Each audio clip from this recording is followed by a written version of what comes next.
এই জন্য তোমাকে বারবার বলতাম মুখ বেচকিও না, মুখ আমাকে দেখে ওরকম করো না। মুখটা হয়ে গেল তো ওরকমই বারবার। এর জন্য ছোটবেলা থেকে শেখানো হয় যে মুখ ভেঙাতে নেই।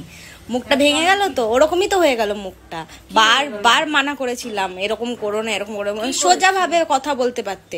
যা মুখ বেঁকিয়ে বেঁকিয়ে তুমি কথা বলো, মুখটা ওর জন্যই এরকম হয়ে গেছে। কি হয়েছে? আমার মুখ তো ভালোই আছে। এই তো আমি দেখাচ্ছি কি হয়েছে। আয়নায় দেখলে কি হবে, দেখিয়ে দিক তাকাও।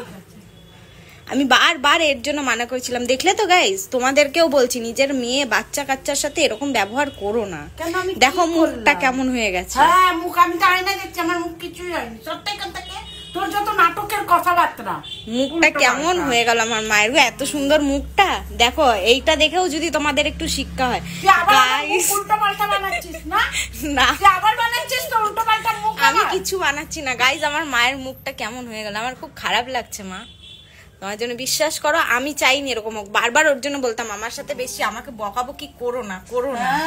কোনো মতে শুনলে না। চুপ কর তো, নাটকটা তুই তোর কাছে রাখ, আমাকে বলিস না বেশি নাটক।